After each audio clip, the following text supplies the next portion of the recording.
시청자 여러분 안녕하십니까. 시사정담 시작하겠습니다. 시청자 여러분, 주말을 책임지고 계시는 여상훈 변호사님 모시고 한 주간의 핵심 이슈들을 분석 정리하는 시간을 갖도록 하겠습니다. 예, 변호사님, 예. 정치권 뉴스를 좀 정리하도록 하겠습니다. 여야 지도부가 7일에 강주로 달려갔습니다. 그렇죠. 지금 호남 민심이 흔들리고 있다. 이게 언론에서 보고 있는 그런 호남 민심의 현주소거든요. 예. 지금 호남이 그동안에는 이 문재인 정권 들어와서 초기에는 지지율이 한 90%까지 간 적이 있습니다. 그렇죠. 그 뒤에도 8대2, 최소한도 7대3까지 갔는데 최근 들어서는 한국갤럽이 27일부터 29일까지 지난달이죠. 이 조사한 거 보면 긍정이 54, 부정이 39%였고요. 4.7 재보선 이후인 13일에서 15일까지 조사한 것은 긍정이 49%. 그러니까 50%가 깨졌어요. 그러니까 과거 90% 이렇게 나올 때에 비하면은 지금 40%, 50%가 지금 떨어진 거예요. 그러니까 왜 이렇게 호남 민심이 돌아섰을까? 또 민주당으로서는 이거 심상치 않은 것이죠. 대선이 뭐 멀리 남았다면 모르지만 이제 몇 달 남았습니까? 1년이 안 남았어요. 그렇지 않습니까? 내년 3월이니까요. 우리가 예전에 국민의힘 그 뚜렷한 대통령 후보가 없었을 때 지지율이 형편없었습니다. 그래도 윤석열 전 총장이 나타나니까 그런대로 이제 지지율이 나오는데요. 지금 이제 물론 이재명 지사가 상당히 유력 후보라 그러지만은 거긴 TK 아닙니까? 그렇죠. TK이고 그다음 믿을 수 없는 사람으로 보는 것 같아요. 대깨문이라든가 호남에서는 그러면서 호남에서는 새로운 호남을 대표할 수 있는 주자. 근데 이낙연 지사가 죽을 쓰고 있지 않습니까? 그다음 뭐 정세균 총리 마찬가지고 도저히 대권 후보라고 보기에는 지금 민망할 정도의 지지율이 나오고 있지 않습니까? 이러면서 호남 유권자들이 조금 지금 아노미 현상, 어디로 갈지 모르는 방향을 잃은 그래서 이쪽에서는 이제 어쨌든 민주당의 대선 후보가 확실히 정해지면은 좀 이거는 이제 반등할 여지는 분명히 있습니다. 그렇겠죠. 근데 지금은 이제 정리되는 단계가 아닐까. 갈피를 못 잡고 있는. 그래서 민주당으로서는 뭐 제 생각에는 크게 걱정할 건 아니라고 봅니다. 지지율이 떨어진다 하더라도 결국은 뭐 내년 대선에서 표가 들어가느냐가 중요하지. 지금 지지율 좀 낮다고 뭐 어떻게 될 건 아니니까 호남에 뭐 특히 광주, 전라남도는 뭐 국민의힘 후보한테 표가 갈 리는 없으니까요. 그거는 문제가 아닌데 이렇게 지금 급전직하까지는 아니지만 이 지지율이 상당히 떨어진 거 아닙니까? 반토막 난 거죠, 거의. 한참 때에 비해서 반토막 났다는 거는 있죠. 어떤 걸로 보냐 하면은 어떤 문재인 정부의 무능 여기에 대한 실망 같아요. 그렇죠. 우리가 그 박근혜 대통령을 TK가 뽑을 때도 어떤 기대를 많이 하거든. 자기 측 사람이 대통령이 되면은. 그런데 이게 시간이 가면서 누구든지 실정을 할 수밖에 없고, 그다음 뭐 헛발질도 많이 하고 이러면서 실망이 자꾸 쌓이거든요. 그런 게 결국은 문재인 대통령에 대해서 호남이 절체면은 아주 큰 기대를 걸었습니다. 그래서 90%까지 되고 했는데 지금 물론 호남에서의 부동산 실패 이거는 좀 그 서울이나 경기의 부동산 실패보다는 조금 덜하겠죠.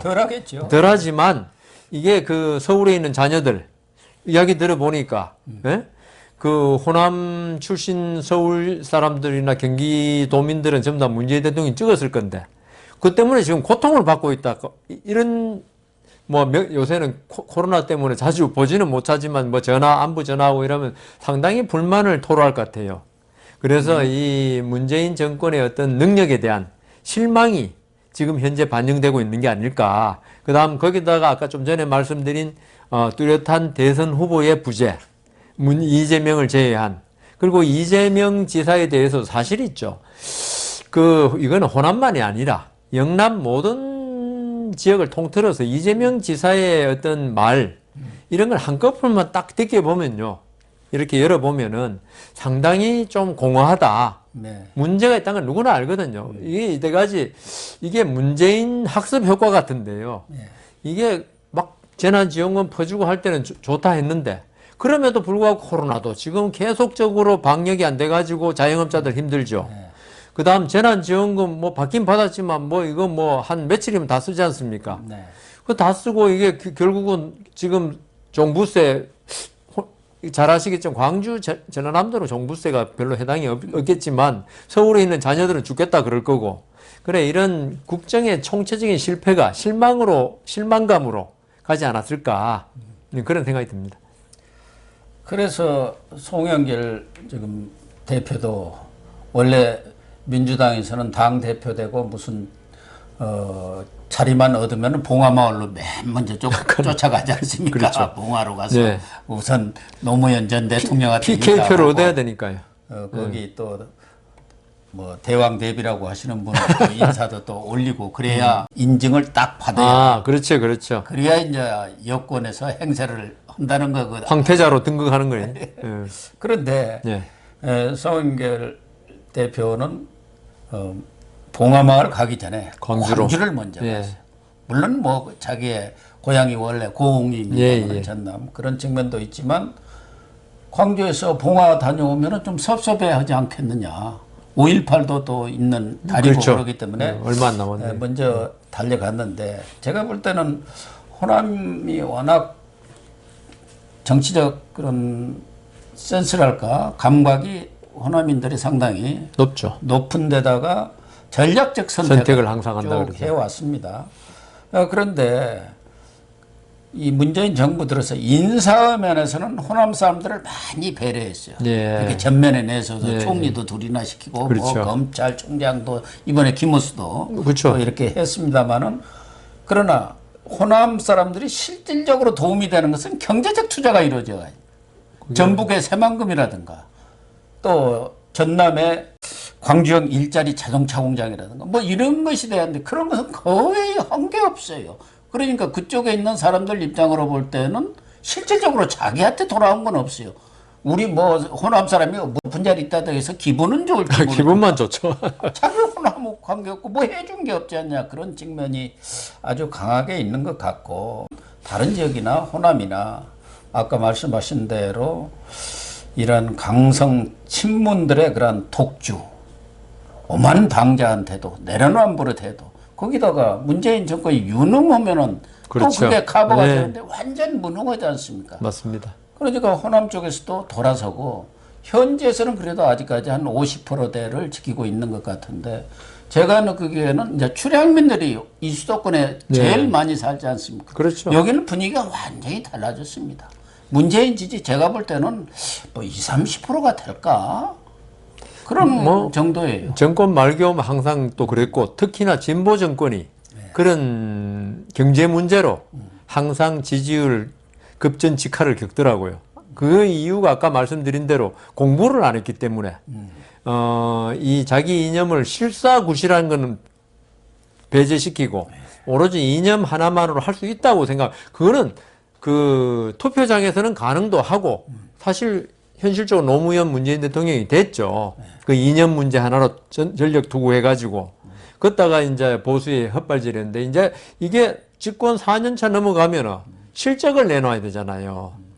왜냐하면 집권 1, 2년 차까지는 전 정권의 탓을 할 수도 있고 뭐 발목 잡기 이런 걸 내세울 수 있는데 3, 4년 차부터는 실적을 내놔야 되는데 전혀 그렇지 못하고 지금 아까 말씀드린 대로 지금 문재인 정권이 호남에 못해준 게 거기만 못해준 게 아니고 전국적으로 다 못해주고 있습니다. 그거는 경제를 살리라고 대통령을 뽑아놨는데 진짜 말도 안 되는 얼토당토하는 호주성 같은 소득주도 성장 그거는 경제학자들이 들으면 누구나 비웃어요.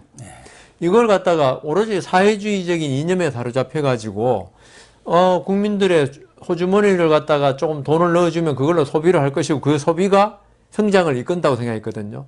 그런데 그거는 진짜 택도 없는 소리고 그게 물론 안정된 경제 완전히 이제 선진 경제로 들어서면 그 면도 있어요.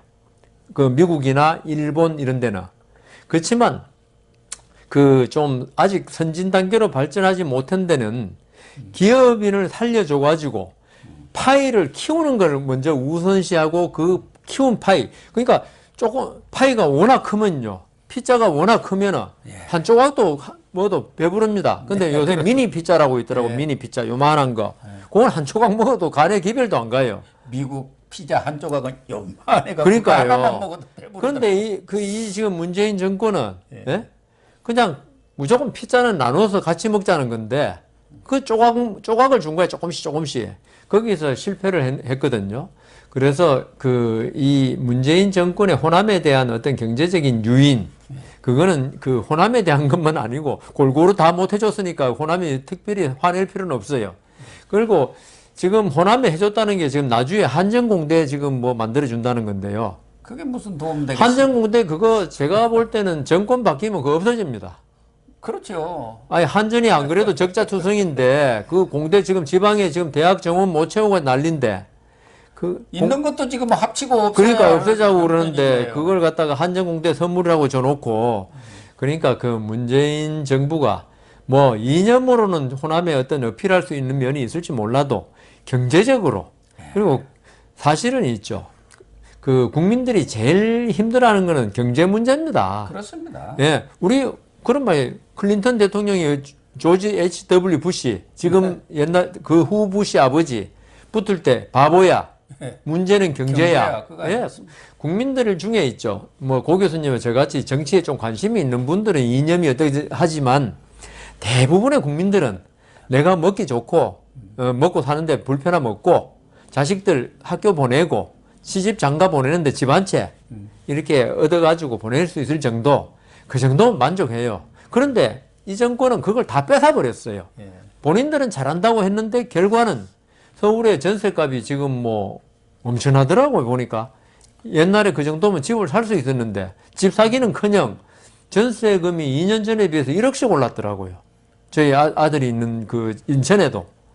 아, 인천인가 그렇고 서울은 뭐 3, 4억씩 올랐어요. 그러니까 우리 아들 딸은 서울에 들어올 생각도 못하고 이제 포기하고 그 정도로 그 젊은 사람들이 먹고 살기 힘드니까 그러니까 2030이 이번 재보선에서 등을 돌리는 이유가 있죠. 뭐 이념이 그냥 문재인 대통령의 이념의 실망이 아닙니다. 내가 우선 힘드니까요. 예. 일반 서민들이라는 게 등 따시고 배부르면 그거 최고죠. 딴 건 뭐 있습니까? 필요 없어요. 그럼요. 그 등 따시고 배부르게 해줘야 하는데 그걸 지금 못하고 있는 거 아닙니까? 오히려 있는 것을 다 뺏어가 버리고 등에 얼음을 붓고 있어요. 근데 아까 우리 여 변호사님은 호남에다 아무리 뭐 국민의힘이 가서 애를 쓴들 그 사람들이 국민의힘 찍겠느냐 그런 말씀을 이때까지 많이 봤잖아요. 지금 호남이 좀 달라지는 게 민주당에도 이재명 경기지사는 안동 사람입니다. 그런데도 불구하고 어떤 여론조사를 하든 이재명이가 이낙연, 정세균 두 전직 총리보다 앞서 나옵니다. 왜? 이재명이가 탈 것 같고 그 사람이 더 유능하다고 본 것이죠. 그 1등 효과죠. 1등 효과. 그런데 이게 뭐 지속적으로 나온 것은 아닙니다만은 리얼미터가 지난 16일에 YTN에 의뢰해서 조사한 것 보면 윤석열이 26.7%, 이재명 24.5%, 이낙연 11.5%로 나왔습니다. 이건 뭐 지속적으로 이렇게 조사가 된 건 아니지만 어쨌든 이런 결과를 보면은 호남에서 그렇게 나왔다는 거죠. 호남 조사에서. 그러니까 윤석열이라는 사람이 과거 국민의힘하고 오버랩 돼갖고 극우 보수라든가 기득권 세력이라든가 그런 이미지가 없이 저 사람은 그거 아니잖아. 좌도 우도 아니고 중도의 합리적인 사람이다. 그리고 자기 주관이 뚜렷. 그러니까 윤석열이 지지를 해주는 겁니다. 또 하나는 뭐 이순신 장군도 얘기한 바가 있지만 양무 호남 시무 국가라고. 지금 호남에 있어서도 그 지역에 있어서는 좀 변화가 적을 수가 있어요. 과거 MB 박근혜 정권 때도 아주 노력을 좀 기울였습니다만은 10% 두 자릿수를 못 얻었어요. 그런데 지난 4.15 총선 이전에 황교안 대표 시대는 아예 거기는 버려버렸습니다. 그래갖고 어떻게 됐습니까?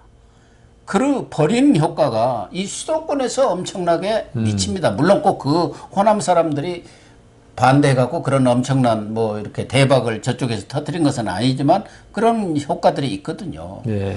그래서 얼마든지 노력 여하에 따라서는 호남의 민심이 돌아설 여지가 충분히 있다 이거예요. 또 사람이 누구냐에 따라서. 윤석열만 하더라도 지금 거의 다른 조사에서도 이재명이나 이낙연보다는 항상 많이 나옵니다.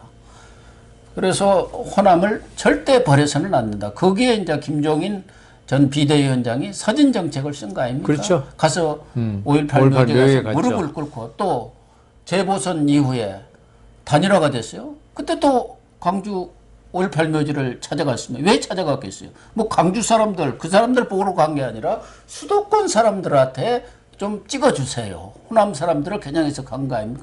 어쨌든 저는 효과가 있었다고 봅니다. 그러니까 저도 그 5.18에 대해서 뭐 태극기 부대라든가 뭐 지만원 씨 이런 사람 엉뚱한 소리 하지만은 제가 볼 때 그 5.18 그 효과 하나만으로도 우리나라 민주주의의 한 몇십 프로는 차지할 것이다. 네. 저는 그 민주화를 이루는데 5.18이 끼친 영향은 물론 광주 시민들의 많은 희생 때문에 그렇다 하지만 우리가 혜택을 받고 있는 건 맞아요. 네. 만일에 그때 5.18이 없었고 그게 뭐 죽어 있었고 그다음 그 87년 그 6.29 네. 6.29 선언 이런 것까지 이어진 게 결국은 5.18의 연장선상이거든요. 그렇죠. 그게 연장선상에 없었으면 있는 전두환 정권이 그 체육관에서 대통령 뽑는 예. 그게 뭐 언젠가는 바뀌겠지만은 한참 더 갔으면 우리나라 민주화는 그만치 늦어졌을 것이다.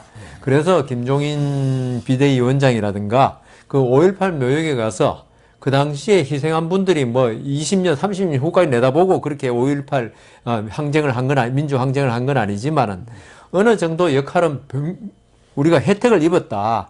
그게 감사의 표시로 가야 한다고 생각합니다. 그래서 김종인 위원장도 갔을 거고 거기는 정치적 의도도 있겠지만 그걸 좀 배제하고서라도 5.18에서 자기 목숨을 잃은 거 아닙니까? 거기에 묻힌 분들이. 그걸로 인해서 우리 민주주의의 씨앗이 민주주의라는 게 하루아침에 팍 되는 게 아니지 않습니까?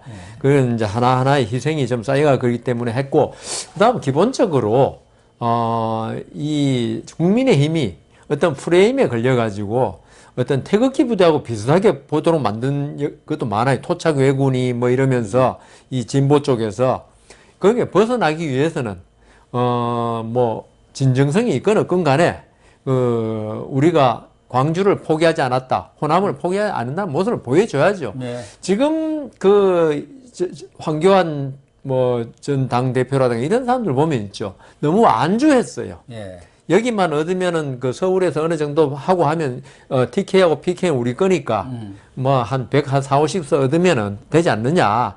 그런데 그게 여실히 잘못된 것이라게 드러났고요. 그 다음 이게 김기현 그 원내대표, 이렇게 가는 게 있죠. 누구는 이제 뭐 정치적인 제스처라고 할 수 있지만, 그렇지만 중도층이 볼 때는 있죠. 분명히 어떤 그 변화라고 보이거든요. 그럼요. 그래서 지금 우리가 항상 이야기해 40대, 20대, 40 아닙니까? 예. 진보, 보수, 중도가. 예. 그 중도 20에, 그리고 또 좀 더 세밀하게는 20대, 30대의 마음을 얻는 게 항상 이야기하지만 내년 대선이 본선이고 중요한 건데, 여기서 그 어떤 김기현 대표 이런 사람들의 어떤 그런 몸부림, 네. 이거는 분명히 의미가 있고, 그렇습니다. 예, 정치는 본래 보여주는 겁니다, 국민들한테. 정치가, 아니, 김기현 대표가 아무리 그 민주화, 5.18 민주화 묘역에 대한 어떤 마음이 있다 하더라도 안 가면 어떻게 알아요? 그럼요. 누구는 쇼라 하겠죠. 예. 진보 쪽에서는. 정치는 일정 부분 이벤트 그럼요. 퍼포먼스입니다. 예. 그걸 보여줘야 해요. 보여줘야지. 우리가 그 부부 사이에서도 뭐 경상도 사람들은 사랑 표현을 잘 안 한다 그러는데 말 안 하면 몰라요. 그럼 그 마음속으로 어떻게 그리고 하나요? 우리가 그런 말이 있어요. 행복해서 웃는 게 아니고 자 웃어서 행복해진다는 거 예. 있어요. 그러니까 그런 그 국민의 힘이 너무 이때까지 호남에 대해서 패배주의적인 생각을 가지고 있었어요. 그렇죠. 해도 안 된다. 예. 아까 제가 그 말을 뭐 그 말 정확히는 안 했는데 고 교수님이 그렇게 만들어 버렸는데 그 패배주의적으로 갔는 데 있죠. 우리가 그 어떤 정치에서 패배주의적인 면이 가장 위험한 것 같아요. 여기는 안 되니까 포기하자. 포기. 그게 예. 안 됩니다. 아니, 그러면 안 됩니다. 끝까지 노력하고 그다음 아까 말씀드린 대로 이게 쇼라는 비아냥을 들을지언정 진정성 있는 모습을 계속 보일 때 우리 삼고초려라고 그러잖아요. 삼고초려. 네. 그렇게 머리 좋은 제갈공명의 마음을 얻기 위해서 유비가 3번을 찾아간 거 아닙니까? 그래 유비가 일부러 낮잠 자고 있었던 것 같아요. 제 생각에는. 예? 제갈량이? 예, 제갈량이 참. 그러겠죠. 이게 유비 길들이려고. 예. 그래가지고 성공했는데. 그러니까 그렇게 머리 좋은 제갈량도 유비가 3번 찾아가는 마음을 돌렸는데, 이 민심을 얻기 위해서는 있죠. 삼고초에 10고초라도 해야 됩니다. 네. 그걸 안 하고, 저기는 우리하고 관계없으니까 포기해.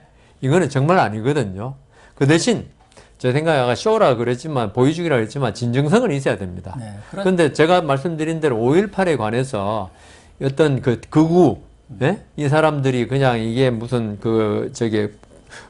인민군들 소행이니, 이런 걸 갖다가 믿지 말고, 그때 희생당한 그게 뭘 어쨌든 간에 인민군이 충동질해서 뭐 그랬는지 그걸 떠나서 희생당한 거는 진짜 우리 일가족이 그 5.18 때 죽었다면 얼마나 큰 마음의 상처입니까?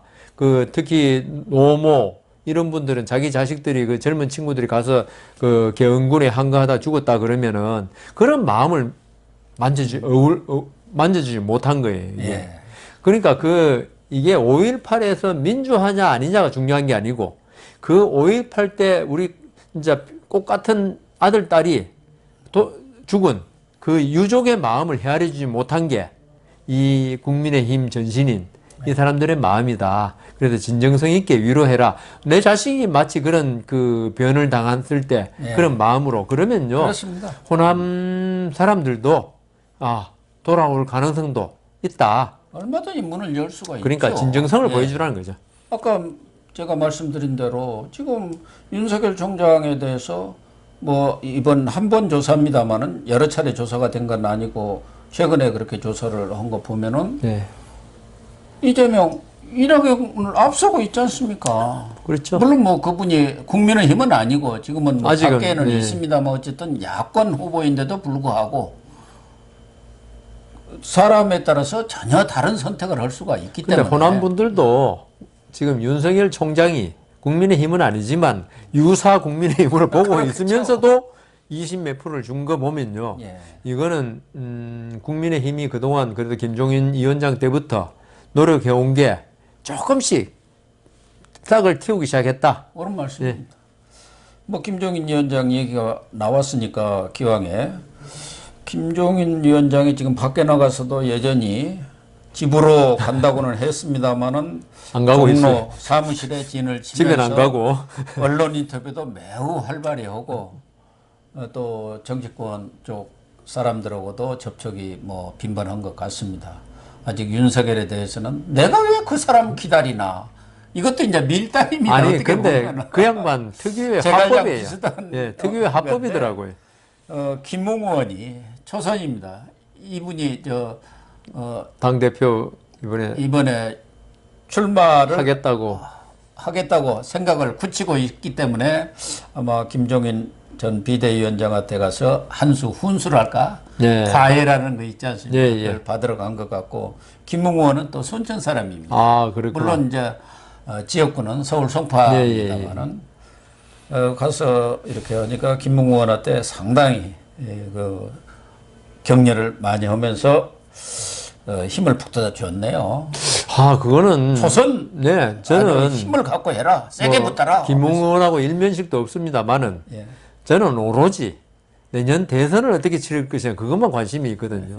그러기 위해서는 지금 원내대표 김기현 원내대표 됐으니까 지금 나경원 의원도 뭐 한때는 또 출사 안 나온다 그러더니만 또 다시 나올 것처럼 지금 거의 기정사실화돼 있고 그다음 주호영 원내대표 제일 지금 강력한 대표. 근데 후보자가 주호영 원내대표가 1번, 그다음 나경원 대표 2번으로 이분들이 당대표 되면 있죠. 내년 대선 모른다. 그러니까. 예, 모른다로 가요, 이게. 그런데 이 국민의힘의 지지자들이라든가 국회의원들이 자기 한 자리 지키기 위해서 TK나 PK 사람 또는 예전부터 그 보수라고 불리는 사람들을 당 대표를 뽑는 거 정말 이건 무책임하고 예. 나라를 생각 안 하고 지 자리만 생각하는 거거든요. 그래서 저는 저번 시간에도 그랬지 않습니까? 좀 젊은 네. 전혀 서울 경기권 이런 사람이 대표가 돼야 된다. 권영세 의원은 어떻습니까? 저는 뭐 개인적으로는 전혀 저 인면식이 대학 없습니다만. 동기고 뭐 저하고 친합니다만은 권영세 의원 서울이란 말이에요. 괜찮아요. 용산이고. 괜찮은데 벌써 4선, 5선 됐죠. 네. 예, 좀 이게 나이는 63세, 62세니까 그런데 그래도 좀 이제 흘러간 정치인이라는 이미지를 저는 제일 중요한 게 2030이 중요하다 보거든요. 즉 네. 내년 대선도 거기서 권영세 의원으로 어필하기에는 그 국민의힘이 완전히 황골탈퇴했다. 좀 부족하지 않는가. 그래서 김웅 의원이나 저는 김웅 의원을 전혀 모르지만은 윤희숙 의원, 서초에 여성입니다만 근데 윤희숙 의원은 있죠. 제 생각에는 지역 당대표 말고 당대표가 되면 말 정책에 한마디 의한. 한마디가 되게 크고 그 당대표가 그 이재명 지사하고 이렇게 1대1로 막 좀 난투전을 벌이면요. 그건 보기도 안 좋고. 그래서 윤희숙 의원은 뭐 여하튼 그 이재명 지사 견제용 그걸 갖다가 이번에도 그 왜 1,000만 원 해외 여행비 이야기했는데 윤희숙 의원이 잘 지적했더라고요. 지적을 예, 아주 야물지게 했습니다. 그러니까 이재명 지사가 아이디어인데 그러니까 또 한마디 윤희숙 의원이 지사란 사람이 아이디어를 기자들한테 함부로 이야기하면 안 됩니다. 완전히 숙성된 걸 이야기해야죠. 그 말도 또 와닿더라고요. 예. 그러니까 윤희숙 의원은 저격수로 그 나중에 이재명 지사가 뭐 대통령 후보 될 가능성이 지금은 많은데 놔두고 그 제 생각에 김웅 의원이라든가 차라리 의원 아니더라도 신선하게 30대, 40대 그 국민의힘 쪽 사람이 돼가지고 그다음 보좌진만 잘 꾸리면요 국민의힘 인기 없습니다. 뭐 지금 원내에서는 이준석 전 최고위원이 입지를 하고 있는데 그분은 매스컴을 많이는 탔습니다만은 썩 그렇게 이미지가 너무 상처를 요새 많이 입더라고요. 예, 보니까 그런 것 같습니다. 또 아버지가 또 제 고등학교 선배신데 그렇습니까? 네, 뭐 또 안 그거- 걸리는 사람이 없네요, 우리 여 변호사님. 개인적으로 모릅니다. 당 대표가 되면 또 이제 그런 부분까지 끌어내 가지고 예. 도로 비슷한 영남당 그런 말 나오기 때문에 뭐 지금 저는 김웅 의원이 고향이 호남인 거 몰랐는데 순천입니다. 그러니까 그러면 얼마나 딱 맞아요. 예. 순천 의원의 저도 지역구는 괜찮다고 생각합니다. 송파구 예. 지금 40대죠. 그렇겠죠. 뭐 부장검사까지 예, 40대 후반 중후반일 건데 예. 이건 제가 바라는 국민의힘의 얼굴에 딱 맞는 거예요. 거기다가 윤석열 총장으로 아주 그건 안 좋네요. 가깝지 않습니까? 예, 그렇게 되면 또 이게 사람들이 또 이상하게 생각하는 사람들이 있어서 아니, 뭐가 이상할 게 뭐 있어요. 어, 예. 저는 뭐 여러 면에서는 이런 분들도 완전한 면모이시 예, 보여주는 그러니까 그게 참 돼야 돼요 지금. 옛날에 영국의 캐머런이라든가 예. 토니 블레어처럼 그럼요. 캐머런 39살이 됐지 않습니까? 그러니까요. 예, 총리가. 그게 또 보수당. 예. 예. 그런 좀 뭔가 획기적인 변화가 그 좀 있어야 돼요. 있었으면 좋겠다. 예. 지금 뭐 또 이번에 4.7 보궐선거 이겼다고 안주해가지고, 예. 그냥 대충 지내자. 대충 해도 이길 것 같아. 이러면요, 필패입니다. 필패죠. 예, 예.